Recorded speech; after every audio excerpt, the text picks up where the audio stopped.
तो बच्चों, जैसा कि मैंने आपसे लास्ट वीडियो में वादा किया था, आज की इस वीडियो में इस डिस्कशन में हम गैसेस वाले चैप्टर से जो टॉपिक डिस्कस करने जा रहे हैं, टॉपिक का नाम है kinetic molecular theory of gases.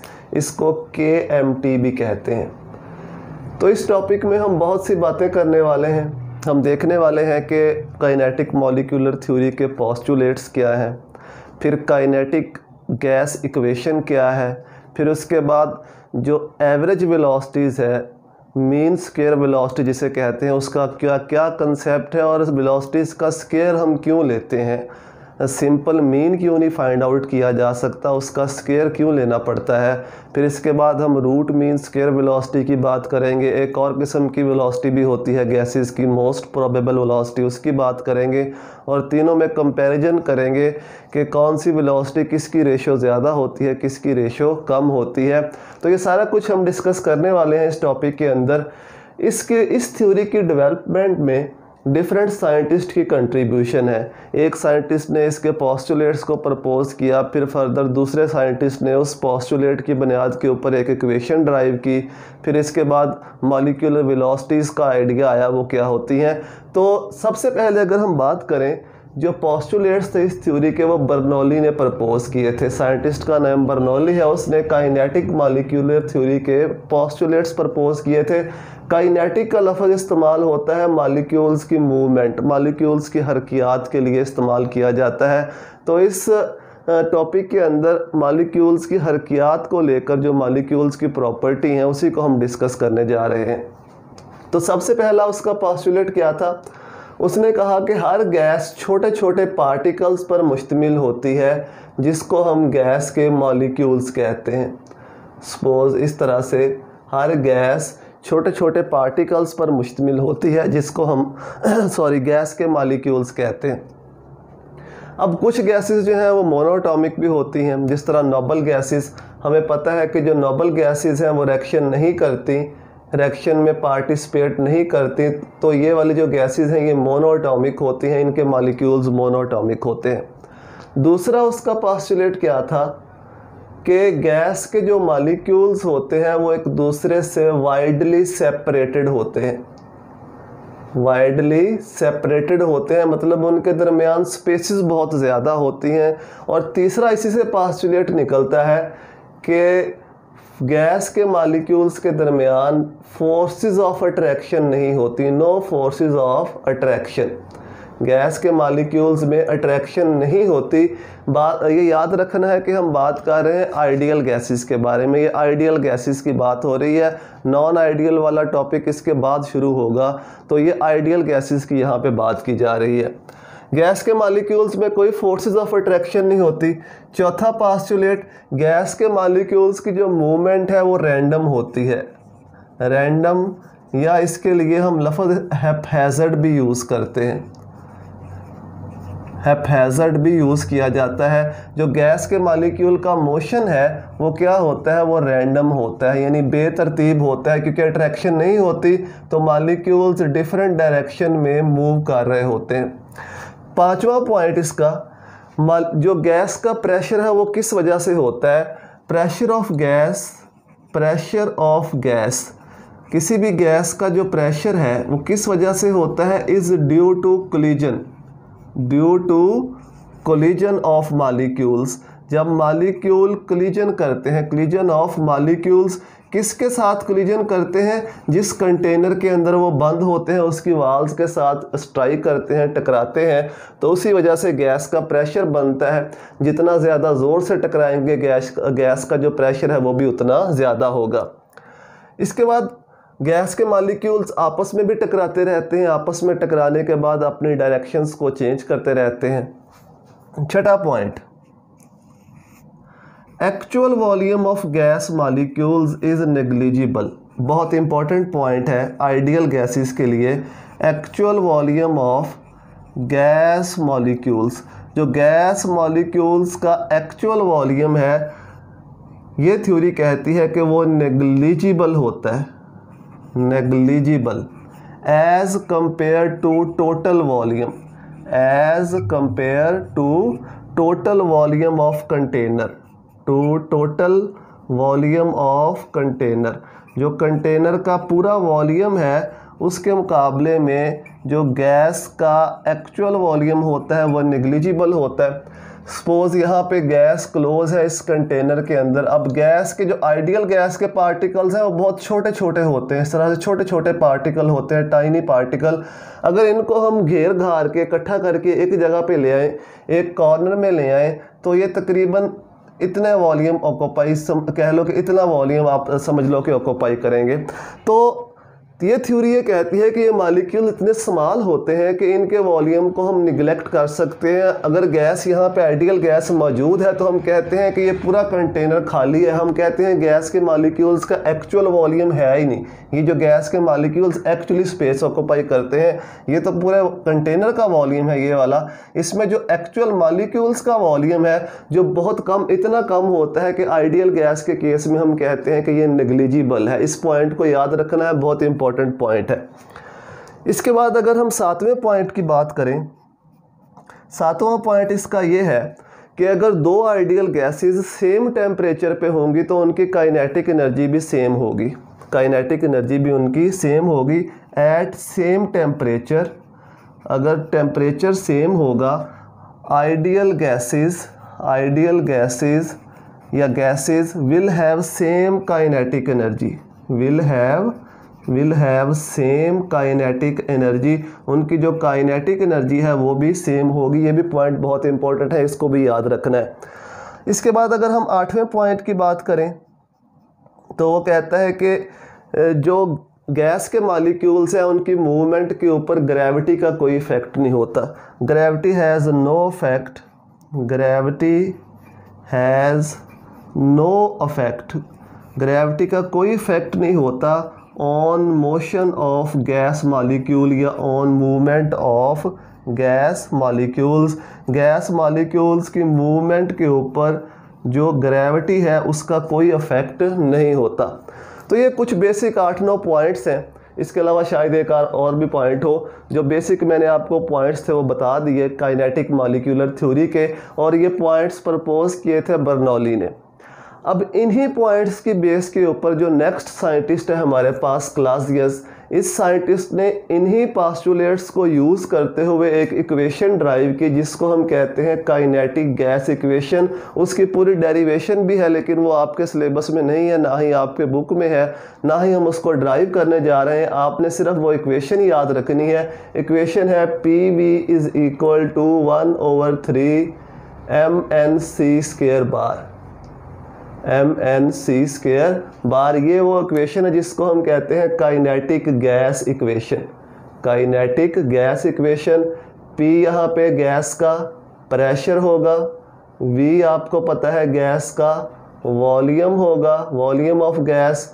M को याद रखना है mass of one molecule, mass of one molecule. Gas के एक मॉलिक्यूल के मास को m से रिप्रेजेंट करते हैं।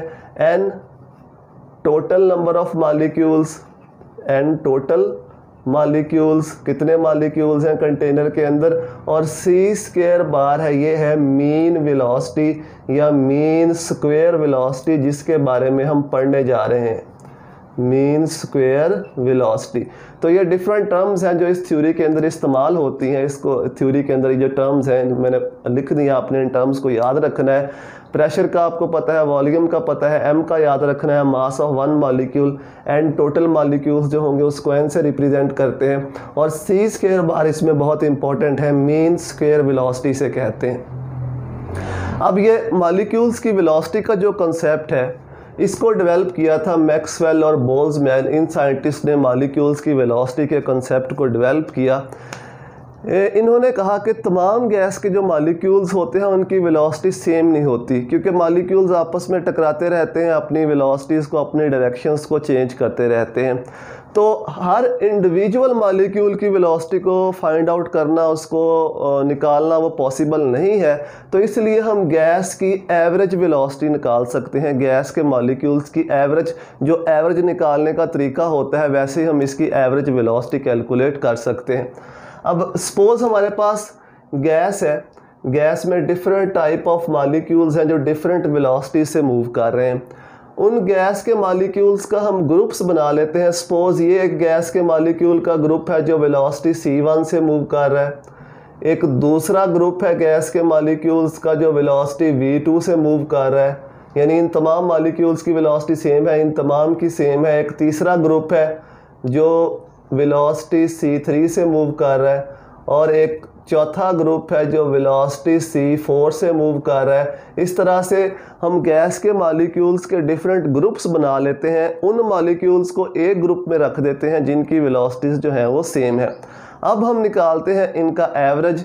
एवरेज निकालने के लिए आपको पता है इनको सम करेंगे और टोटल नंबर ऑफ मॉलिक्यूल से डिवाइड कर देंगे, तो सी एवरेज यानी एवरेज वेलोसिटी, ये बार जो है ये एवरेज को शो करता है। इसे एवरेज भी पढ़ लेते हैं, बार भी पढ़ लेते हैं, तो ये एवरेज को शो करता है। तो उसको निकालने के लिए क्या करेंगे, इन तमाम वेलोसिटीज़ को हम c1 plus c2 plus c3 plus c4 and so on जितने भी होंगे उन तमाम को हम डिवाइड कर देंगे total number of molecules. n यहाँ पे क्या है, n यहाँ पे है टोटल मॉलिक्यूल्स, जो कंटेनर के अंदर टोटल मॉलिक्यूल्स हैं उसे कैपिटल N से रिप्रेजेंट कर दिया हमने। अब ज़रा सोचिए कि क्या इस तरह से एवरेज वेलोसिटी निकालना पॉसिबल है।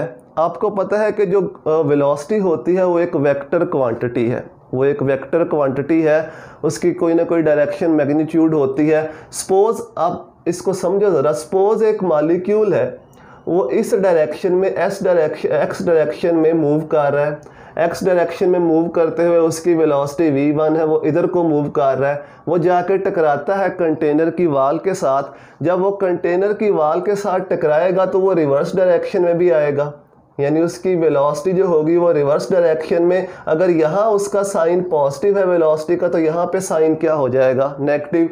या इसको आप ऐसे समझ लो कि ये गैस के मॉलिक्यूल्स हैं, जो मॉलिक्यूल इधर को जाएगा वो मॉलिक्यूल जो है वो इधर को भी मूव करेगा, जो मॉलिक्यूल इधर को मूव करेगा वो इधर को भी मूव करेगा, जो इधर को मूव करेगा वो इधर को भी मूव करेगा। अगर इधर को वेलोसिटी पॉजिटिव है, ये वेलोसिटी पॉजिटिव है, तो ये वेलोसिटी क्या होगी, नेगेटिव होगी। तो अगर हम इस तरह से एवरेज निकालने की कोशिश करें, पॉजिटिव और ये नेगेटिव वेलोसिटी ये एक दूसरे को कैंसिल कर देंगे, तो गैस की जो वेलोसिटी है वो क्या हो जाएगी, ज़ीरो। वेलोसिटी को v से या c से रिप्रेजेंट कर सकते हैं। और हमें पता है कि गैस के मॉलिक्यूल्स की वेलोसिटी कभी भी ज़ीरो नहीं होती, ये तो पॉसिबल ही नहीं है कि गैस के मॉलिक्यूल्स की वेलोसिटी को ज़ीरो कर दिया जाए या वो ज़ीरो हो जाए। तो इस तरीके से सिंपल उसकी हम एवरेज नहीं निकाल सकते, क्योंकि वेलोसिटी जो होती है वो वेक्टर क्वांटिटी है। अगर एक साइड पे उसकी मैग्नीट्यूड पॉजिटिव है तो दूसरी साइड पे उतनी ही मैग्नीट्यूड उसकी नेगेटिव है, वो कैंसिल आउट करेंगे, वेलोसिटी जो होगी वो ज़ीरो हो जाएगी। तो इस डिफ़िकल्टी को ओवरकम करने के लिए फिर क्या किया गया, फिर इन वेलोसिटीज़ का स्क्वायर ले लिया गया। वेलोसिटीज़ का स्क्वायर, आपको पता है कि जब इसका स्क्वायर लेंगे तो ये भी क्या हो जाएगी, पॉजिटिव हो जाएगी, ये वेलोसिटी भी क्या हो जाएगी, पॉजिटिव हो जाएगी। तो इस तरीके से हम फिर एवरेज का स्क्वायर लेके इसको कैलकुलेट करते हैं। इसे हम कहते हैं मीन स्क्वायर वेलोसिटी। इसको क्या कहा जाता है, मीन। तो इनका स्क्वायर ले लेना है, तमाम वेलोसिटीज़ का स्क्वायर ले लेना है, तो इसका भी हम स्क्वायर ले लेंगे, इसे हम कहेंगे मीन स्क्वायर वेलोसिटी। तो सिंपल मीन वेलोसिटी निकालना पॉसिबल नहीं है, इसलिए मीन वेलोसिटी ना निकालते हुए फिर हम कौन सी वेलोसिटी निकाल लेते हैं, मीन स्क्वायर वेलोसिटी। उन्हीं वेलोसिटीज़ का स्क्वायर ले लेते हैं, तो उसी को हम कह देते हैं मीन स्क्वायर वेलोसिटी। तो इस तरीके से इसको फाइंड आउट किया जाता है मीन स्क्वायर वेलोसिटी को। अब अगर हमने ये स्क्वायर हमें नहीं चाहिए, हमने सिंपल वेलोसिटी, तो हमें क्या करना पड़ेगा, इसका हमने स्क्वायर रूट लेना पड़ेगा। बाय टेकिंग स्क्वायर रूट, यानी जो मीन स्क्वायर वेलोसिटी है इसका अगर हम स्क्वायर रूट ले लें, by taking square root, mean square velocity ये है, इसका स्क्वायर रूट ले लें, तो इसको हम कहते हैं रूट मीन स्क्वायर वेलोसिटी। ये वेलोसिटी की दूसरी टाइप आ गई। ये क्या थी, ये मीन स्क्वायर वेलोसिटी थी। ये कौन सी है, ये रूट मीन स्क्वायर वेलोसिटी है। कैसे इसे निकाला जाता है, इसी का हमने स्क्वायर रूट ले लेना है। इसी का जब हम स्क्वायर रूट लेंगे तो इसको हम कहेंगे root mean square velocity. R for root, M for mean और S for square. R for root, M for mean और S फॉर स्क्वायर, तो इसको हम कहते हैं रूट मीन स्क्वायर वेलोसिटी। तो ये तो होगी दो किस्म की वेलोसिटीज़। अब एक और किस्म की वेलोसिटी भी होती है, उसको हम कहते हैं मोस्ट प्रोबेबल, उसको हम कहते हैं मोस्ट प्रोबेबल, और उस वेलोसिटी को मोस्ट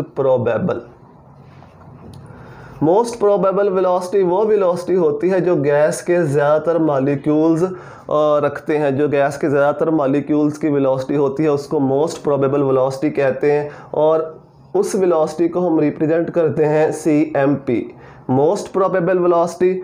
CRMS ये कौन सी होती है? ये होती है रूट मीन स्क्वायर वेलोसिटी, और इसके साथ हम लिख देते हैं C एवरेज। इसको हम एवरेज वेलोसिटी या रूट मीन स्क्वायर वेलोसिटी भी कहा जाता है।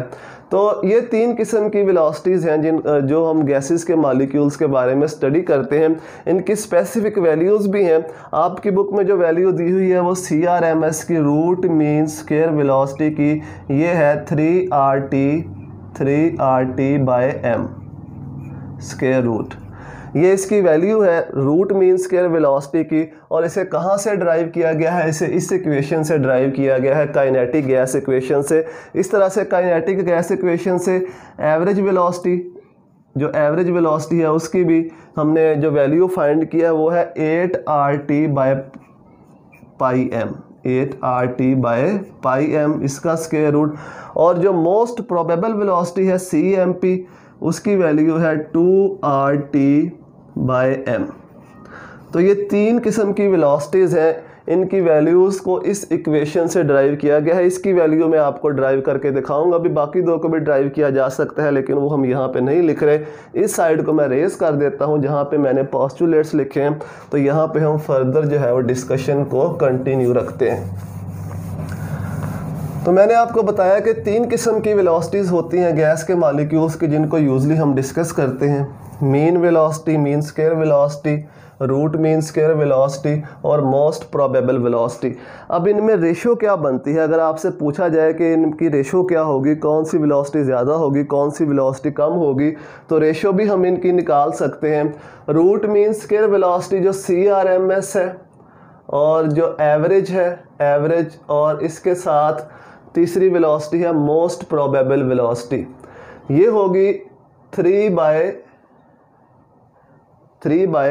ठीक है 3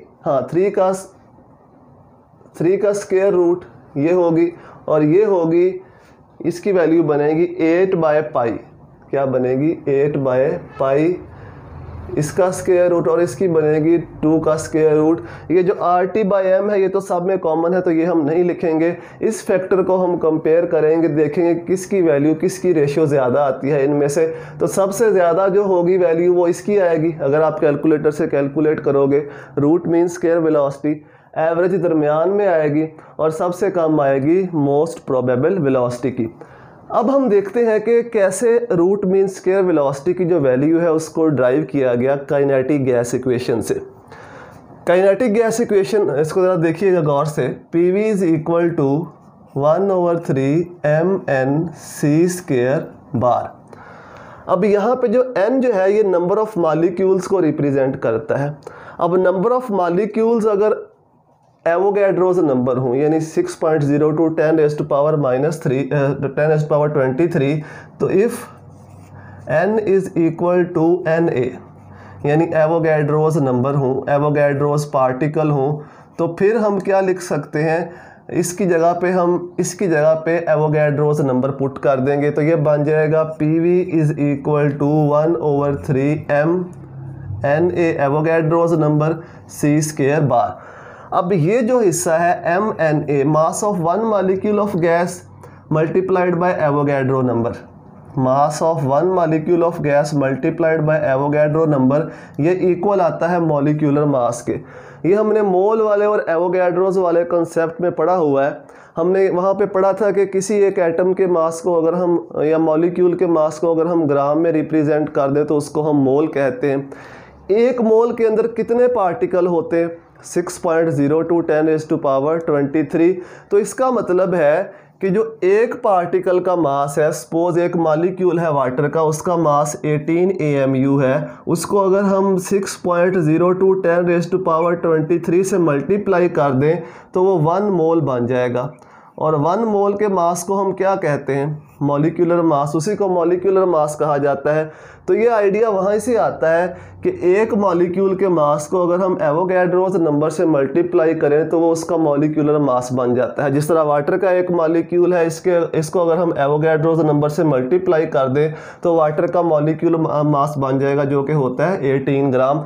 ये आप खुद भी इसको करके भी देख सकते हो ईजिली। आप इस जो मैंने आपको तरीका बताया है, एक मॉलिक्यूल के मास को एवोगैड्रोस नंबर से मल्टीप्लाई करो तो उसी मॉलिक्यूल का मोलर मास या मॉलिक्यूलर मास बन के हमारे सामने आ जाएगा। तो यहाँ पे अब इसकी जगह पे हम ये कैपिटल M यानी मॉलिक्यूलर मास पुट कर देते हैं। PV is equal to 1/3 mc² bar. Ideal gas equation जहाँ पे हमने पढ़ी थी, वहाँ पे हमने पढ़ा था PV is equal to RT, पढ़ा हुआ है फॉर 1 मोल गैस के 1 मोल के लिए PV is equal to RT। तो यहाँ पे PV की जगह पे हम क्या पुट कर देते हैं, यहाँ पे RT, क्योंकि हम 1 मोल की ही बात कर रहे हैं, ये 1 मोल की बात हो रही है। तो PV की जगह पे RT पुट कर दें। RT is equal to 1/3 mc² bar. अब M को उठा के इस साइड पे ले आओ, 3 को भी उठा के इस साइड पे ले आओ। 3 जो होगा वो इधर आके क्या हो जाएगा, मल्टीप्लाई, और M क्या हो जाएगा, डिवाइड। तो बच जाएगा c² bar is equal to 3RT/m। अब इसको हमने कन्वर्ट करना है रूट मीन स्क्वायर में, तो दोनों साइड पे स्क्वायर रूट ले लो। स्क्वायर रूट ले लिया तो स्क्वायर रूट लेने के बाद इसको हम क्या कहते हैं, root mean square velocity. Root mean square velocity is equal to 3RT/m। तो ये वैल्यू है रूट मीन स्क्वायर वेलोसिटी की, जिसे हम काइनेटिक गैस इक्वेशन से ड्राइव करते हैं। इस तरह बाकी भी ड्राइव की जा सकती हैं। तो ये कुछ इंटरेस्टिंग से फैक्ट्स थे जो मैंने आपको बताने थे kinetic molecular theory of gases के बारे में। हालांकि आपकी बुक में कम लिखा हुआ है, इससे भी ज़्यादा हम एक्सप्लेन कर सकते हैं अगर हम हायर लेवल पे जाएं, लेकिन जो बातें मैंने ज़रूरी समझी आपको बतानी वो मैंने इसमें बता दी। उम्मीद है आपको ये डिस्कशन पसंद आई होगी। अगर पसंद आई है दोस्तों के साथ भी इसको शेयर करें, उनको बताएँ ताकि वो भी हेल्प ले सके। दुआओं में याद रखिएगा। अल्लाह हाफिज़।